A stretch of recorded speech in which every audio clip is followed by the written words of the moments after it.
Can you tell us what emerged from today's discussions about development and peace? Well, one of the things that we did was we reviewed the whole spectrum of issues that are confronting us at this time with respect to trying to revision development and peace in the light of Caritas and Veritate, and at the same time deal with some of the issues which have come up and some of the hysteria, some of the anger, some of the misinformation, to try once again and to bring people up to speed as to where we've been, what the Standing Committee has done, what the status is of the various protocols that we're currently working on. And I think this is just basically a communication exercise to make sure that we're all on the same page so that we have the tools we need to be able to respond to some of the questions that we're being asked as bishops. Now, has any consensus emerged about whether partner projects abroad should be endorsed by the local bishop where they're taking place? One of the things that we've looked for is we are not asking for the local bishop to give kind of a nickel obstat to the project, but what we're looking for is to inform, communicate with the local bishop, and have him become an active partner in the project itself and the selection of partners. Should there be problems that surface in that particular realm, I believe that what we're advocating is that those issues ought to be referred to the Standing Committee and the Liaison Committee to talk about and to try and come up with some resolution with respect to how we ought to proceed. In some instances, it may be we back away from a project or a partner. In other instances, we may decide to opt to go ahead with it. But one of the things we're after is to take seriously the local bishop in the South as an active partner in what we're doing. Now, some have been frustrated by the process, saying it's too slow or maybe not transparent enough. What would you like people to understand about this process of renewal?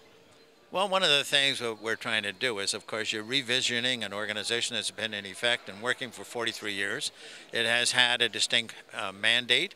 But one of the new factors that's come in, I think, is precisely the Caritas and Veritate of Pope Benedict XVI, which is presenting to us a very holistic understanding of the human person and of development itself that stretches us and asks us to expand our conceptual framework in terms of how we view these issues and might respond to them. So this takes some time, and of course it's push and shove because you're pushing against the edges in some instances. You're asking people to broaden their horizon, to change their conceptual framework, and to change actually how we implement some of this teaching. So there are going to be bumps in the road. This is not always going to be an easy process. When you've been doing something for, as I say, 43 years the same way, and then all of a sudden you're being asked to tweak it or to do something a little bit differently, yeah, there's going to be some friction. There's going to be some bumps in the road. But I'm amazed at how well it's going and how far we've come even within the past year. And my last question, there have been some people on the other side who have been criticizing the process, saying that Development and Peace as a lay organization is becoming somewhat less of a lay organization with these increased oversights from the bishops. How would you respond to those criticisms? Well, I think one of the things we all have to kind of come back to and recognize is that baptism is the fundamental sacrament. That gives us all, including bishops, status within the people of God.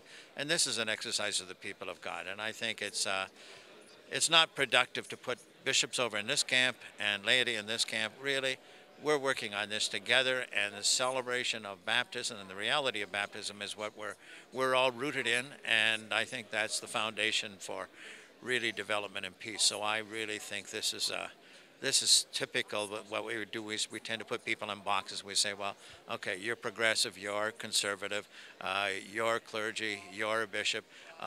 What we are is we're the people of God trying to problem solve together.